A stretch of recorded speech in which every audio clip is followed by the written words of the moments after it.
Well, from the Dzogchen point of view, there are the three yanas of Sutra Tantra and Dzogchen.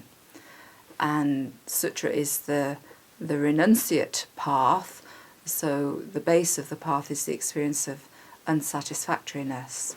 The path is to renounce the causes that we see for that, such as desire and anger. And the result is the experience of emptiness.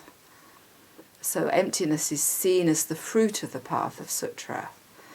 Whereas in Tantra, emptiness is seen as the base of the path of Tantra. So we begin with that.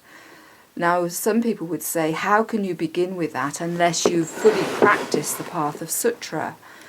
But one can experience emptiness through devotion to the Lama, or through the empty experience of engaging with the preliminary practices for Tantra. So the traditional preliminary practices are such as prostrations and mandala offerings, of which you do 100,000. One experiences a quality of emptiness simply through flinging yourself on the floor, going up and down 100,000 times.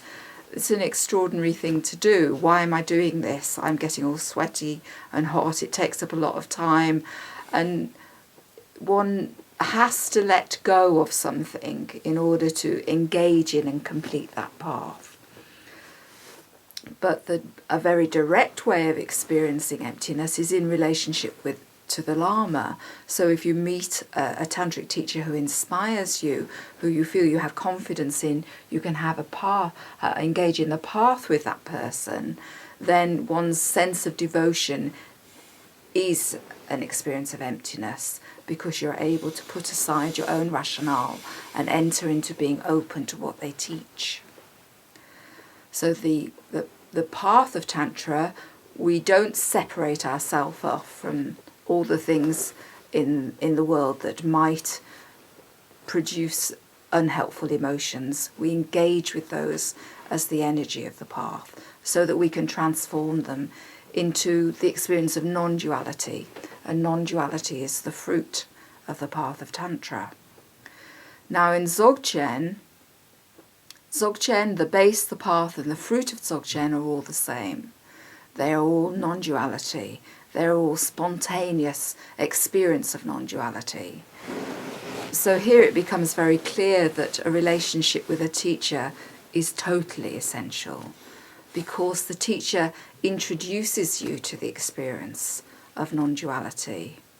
Now this can be done in a formal way through pointing out instructions, Dzogchen empowerment, but this can also happen in an informal way of just being with your teacher and just discovering the view through entering into relationship with your teacher. So you may be doing very mundane tasks like helping them cook the dinner, and there's something about the quality of that experience or something that's said in casual conversation that shifts your view. So you have a direct experience of the non-dual state. And then once one has had that experience, one has to remain there without doubt. One has to have confidence in that experience, allow the flickering of that experience to increase through one's practice, and then eventually arrive at the point where you can simply continue.